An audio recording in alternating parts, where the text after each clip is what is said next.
There were toss and clear operations. The traffic is flowing in Southwest Florida probably better than would have been anticipated so soon after such a major hurricane. So we appreciate that. They've also inspected and reopened 800 bridges across the state. And this includes 67 high priority bridges inspected and reopened in Lee, Charlotte, Sarasota, and Manatee counties. Pine Island, Sanibel, those are going to be rebuild efforts. The Sanibel Bridge had by and large, there were toss and clear operations. The traffic is flowing in Southwest Florida probably better than would have been anticipated so soon after such a major hurricane. So we appreciate that. They've also inspected and reopened 800 bridges across the state. And this includes 67 high priority bridges inspected and reopened in Lee, Charlotte, Sarasota, and Manatee counties. Pine Island, Sanibel, those are going to be rebuild efforts. The Sanibel Bridge had breaks in multiple parts of it. It was not where the water and the pylons were. Those held up very well. It was where you had it on some of the sandbar, and that basically just got washed out from underneath. In the meantime, and Kevin can talk about this, you know, they're going to be running barges to be able to bring more heavy equipment onto the island to be able to help with the response. The first responders that have been there, by and large, coming in via air, you know, they do have some equipment, but they're traveling lighter just to be able to go and get to people as quickly as possible. There have been 6 healthcare facilities evacuated in Southwest Florida. They were having problems with water or problems with power for an extended period of time. We're also prioritizing getting power and running potable water to the rest of the area's healthcare facilities. There have been 117 facilities that had lost power that now have power restored. The ports, Tampa Bay, Miami, Everglades, they are reopened for fueling, and I think between today and tomorrow, all the ports in the state of Florida up and down both coasts will be operational. Food and water, massive amounts, and Kevin is sensitive to the water situation in Lee, so I'd say this is an extraordinary amount of water that has been staged and is continuing to be brought into the area. So FEMA has activated their individual assistance program. So if you're in need of help of recovering in those affected counties, you can go to disasterassistance.gov or call 1-800-621-3362. 1-800-621-3362. 34,000 people have already registered with FEMA. Make sure if you are looking at claims on your property, you document that, take photos, make sure you have it. We want you to be able to be made whole as quickly as possible. There will be, in conjunction with FEMA, the state of Florida, and the local communities, what are called disaster recovery centers. Those will be set up very soon, and that will be a place, if you need help with things like individual assistance, you can go, although, Gracia will point out, you don't need to go there. You can do all this online. There's also going to be insurance villages set up under the leadership of CFO Jimmy Petronas. You're going to have a lot of flood insurance claims as a result of this. You will have some wind claims as a result of this, and it's our view that these claims need to be paid very quickly so that people can get back on their feet. I want to thank the First Lady for spearheading our efforts for Volunteer Florida and activate the Florida Disaster Fund, where people can donate. If you want to contribute, you will be joining a lot of people who've done a lot of money, and we now have over $12 million with 24 to 36 hours after the storm hits. Pretty incredible that's happened. If you want to go to floridadisasterfund.org, floridadisasterfund.org. More than 12 million has come in, and there's a lot of interest to do a lot more. Why is that important?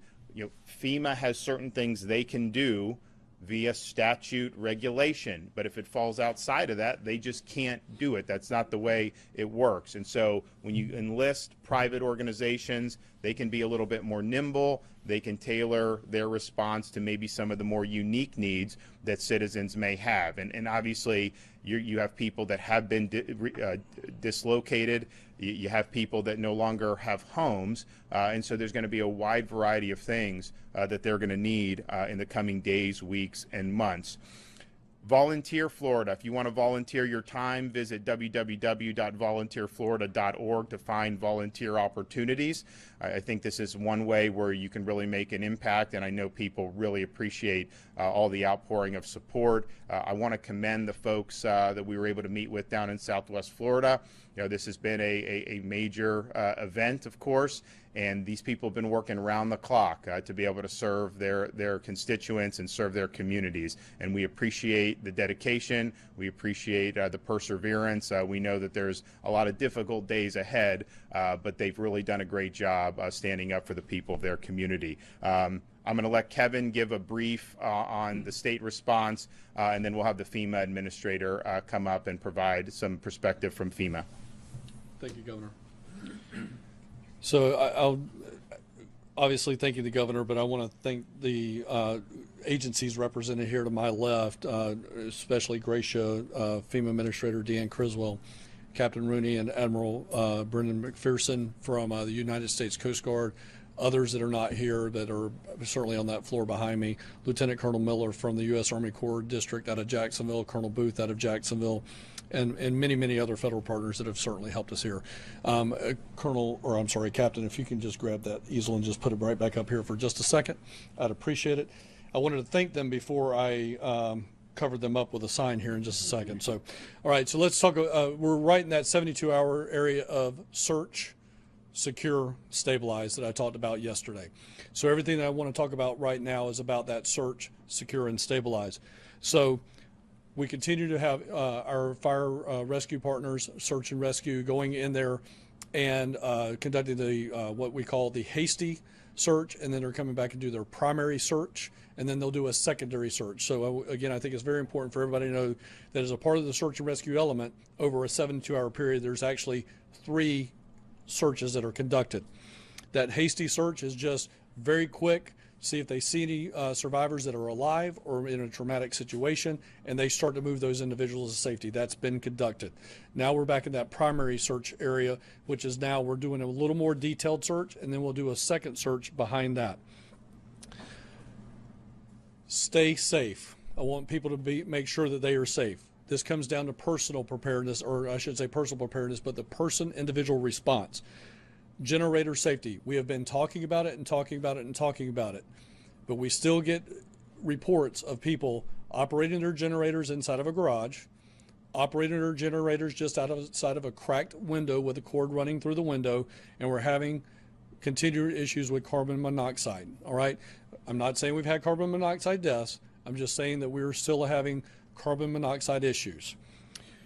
Please operate your generators in a safe mode. That also includes not having electrical cords actually run through puddles of water. Let's make sure that we got them elevated and not running through puddles of water. Next, as I mentioned last night, chainsaw safety, ladder safety, wire safety. If you don't know what it is, don't cut it. If you don't know how to cut it, don't cut it.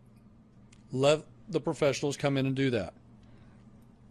We have more than 2,000 resource requests from our impacted local partners, and more than 1,700 are in process or completed.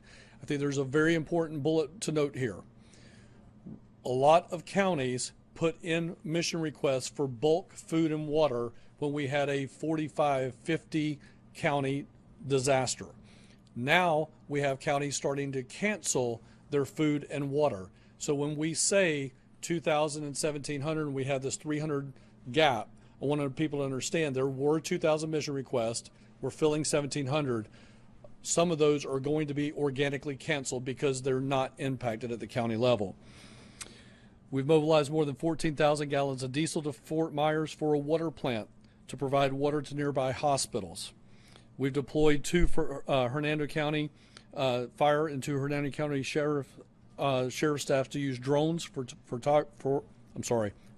photography and video of flooded areas in DeSoto County. And I want to make sure that I take this time to say thank you to our restoration crews who have been able to take 500,000 individuals and get them power back. We're down to 1.9 million in the power restoration area that still need to be restored. Again, thank you to our first responders. I want to bring in, we're starting to get some questions about food and distribution points. So I'm going to ask Brian to give me this, this graphic that we've made here. And I think this is important for a couple of reasons. We talk about a family personal preparedness plan. So what we've done here, we are in day number 2-3 of the response disaster. This is where your personal family plan is being executed. This is why we've asked, we partner with FEMA on this, have 3 to 7 days of water. We talk, you hear me talk a lot about 5 to 7 in Florida. So again, days 1 through 5, personal family plan. This is the food and water that you had. Now we do have food and water at shelters if you go into a shelter. The next phase of this you'll see is in orange. This moves us from the family plan over into the National Guard and local community level point of distribution plan that will run for somewhere between 72 hours and about 120 hours. So 3 to 5 days. So as we exit that, again, we're way back over here, we will then come in with mass feeding kitchens. Those mass feeding kitchens will be designed to provide those hot meals 3 times a day to the most impacted communities that still don't have food and water. And we're getting some questions, the First Lady is getting some questions, and I want to make sure that we take the opportunity to educate individuals as a part of how everything ties together. So again, personal plan, National Guard food distribution plan, which is water and dry food at our points of distribution, and then we'll move into a hot feeding kitchen plan. So I thought it was important for everybody to understand how that connects, and that as we continue to get questions about that, where is your government? Today, we're in the process of moving National Guard to, the bulk food has gotten to those 2 locations the governor's already mentioned. Now we're moving down to the community plan, which is that local National Guard element that's going to go up and set that up. I'm working with Lee County today, which is obviously the most impacted county. They have 8 community pods that will be opening, hopefully in some form or fashion, moving cars through them later today in 8 locations. I'm going to let Sandra take the lead on announcing those locations at the local level for her staff so that when they're ready, we're ready. But I want to make sure we tie all that together. Last thing I want to talk about now is as individuals start to move debris to their curbside, you must separate it into piles. My communications team will be giving graphics at another update today at the 5 o'clock or this evening update. We will tell people how to separate their debris into piles. But if you're doing it now, vegetation needs to be in its own pile. Structural, this is food, or I'm sorry, structural is furniture, building materials, plumbing issues. That needs to be in a separate pile. Then we call it household hazardous waste. These are your cleaning supplies, your batteries, your pesticides, anything that's hazardous goes into its own pile. Electronics, TVs, computers, things of that nature go into its own pile. And the last pile is what we call white goods or appliances, need to go in a separate pile. So again, recapping, that's vegetation, structural, household hazardous waste, electronics, and appliances. As always, when moving stuff, if it is too heavy, get help. These are absolutely avoidable deaths and absolutely avoidable injuries. Get people to help you. We have many faith-based community groups. We have Team Rubicon, individuals willing to help you to get that stuff to the roadside. So please be safe. Use gloves, use goggles, make sure you're wearing boots. Make sure you look for power lines that may be mixed up in all of this debris. Thank you for allowing me to do a little extended briefing today and provide you a little more detail. We'll be back this afternoon with some more information. And as always, Governor, thank you very much for your leadership. Okay. Administrator, floor is yours. All right, thank you. Governor, thank you first for allowing me to join you here today. And I'd also like to recognize my regional administrator, Gracia Check. She has been on the ground since before this storm hit, working side by side with Director Guthrie. But it's not just that. Our regional office works with the state of Florida and all the states within Region 4 throughout the year to make sure that we are planning, we are coordinated, and that when we have an event like this, we can seamlessly move in to assist and support the state with their needs. What we have done prior to landfall is we did stage a lot of search and rescue resources to support the great efforts that have been happening here in the state of Florida. We have those resources available as the state needs it. And we've also begun to move in food and water into those points of distribution to support what you just heard from Director Guthrie and the governor. What I want to say is we are here to support. FEMA is here to support these ongoing efforts right now to continue the life-saving missions that are still ongoing, but also to begin to support the recovery mission. As you heard the governor say, the president did declare a major disaster declaration for individual assistance as well as public assistance. Public assistance is going to allow us to reimburse a lot of the costs for the first responders who have been doing an amazing job, allow us to reimburse some of their overtime costs for all of the work that they've been doing to stabilize this incident. And on the individual assistance side, right now there are 13 counties that have been designated for individual assistance, but we will add more.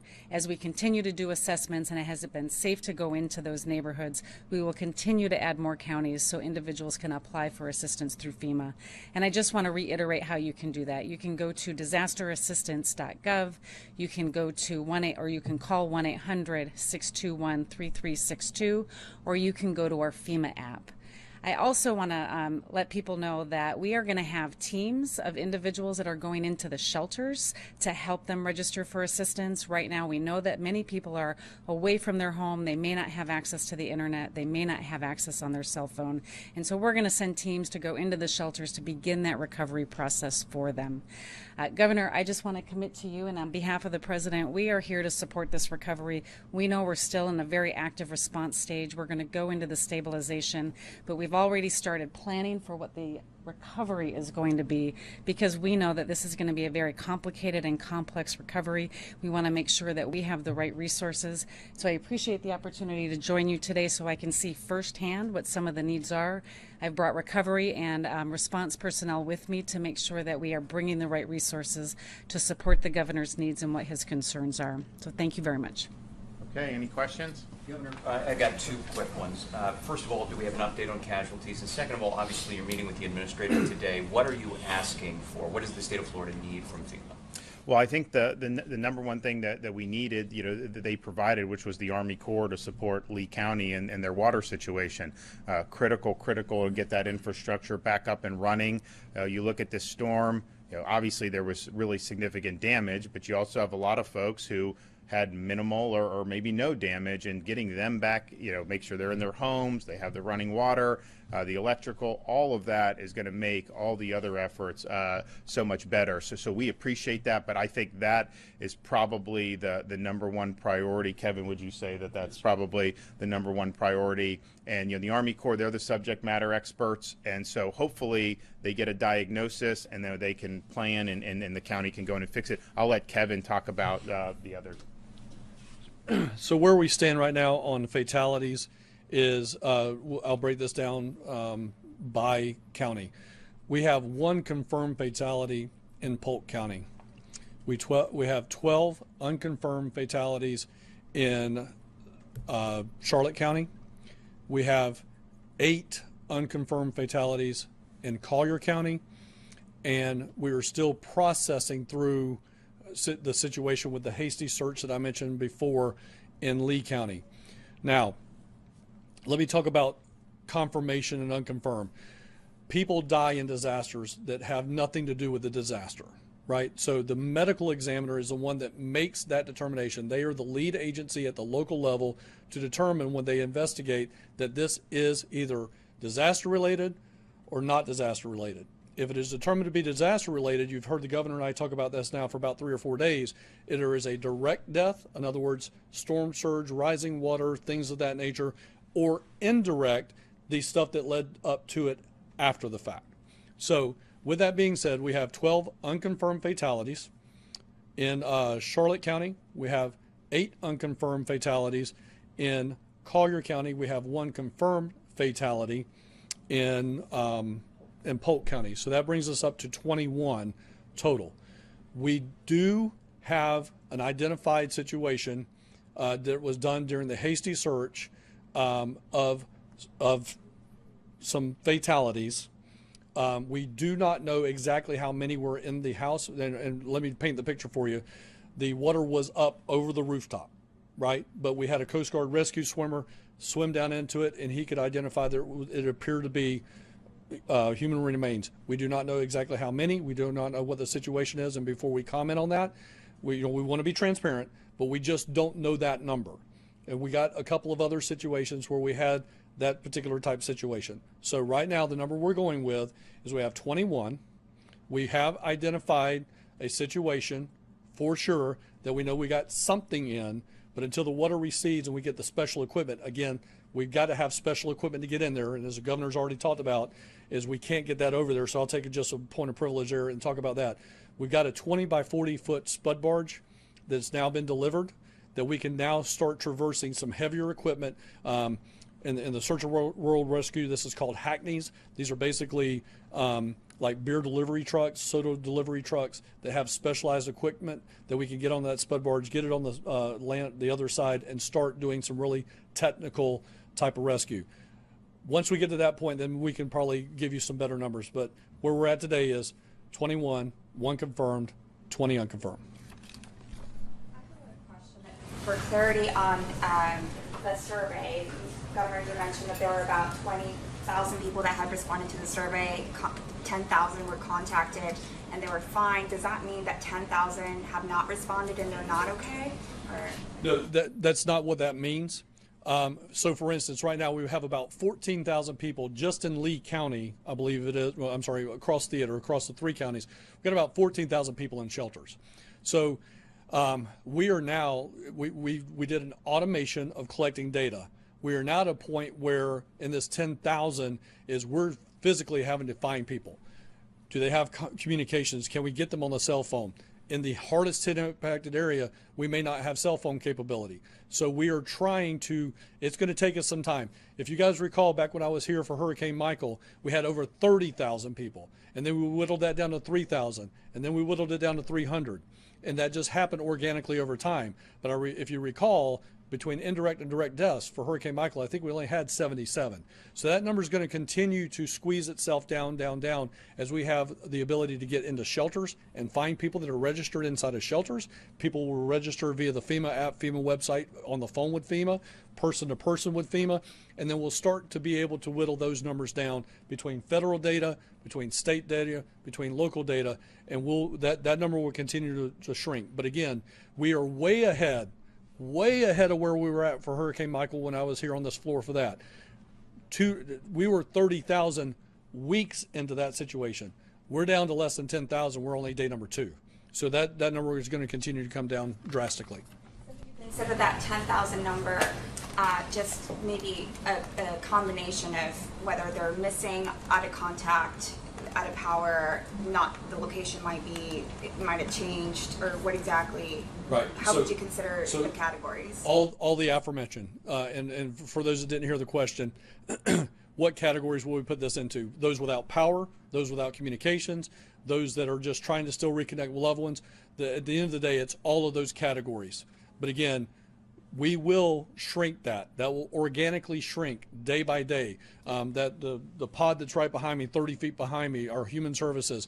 There are people that are dedicated to doing nothing but that and take the information that comes from Urban Search and Rescue and connect to that data and whittling that list down. Have a number of missing people at this point in time. Right now, so again, missing people is a local law enforcement jurisdiction. All right. So if you want to ask questions about what are the missing person numbers, that's got to be a local county sheriff or a local law enforcement ask. Governor, speaking of county sheriffs, appreciate the transparency on casualties. Do you think the message that the Lee County Sheriff put out was premature or makes your messaging more difficult?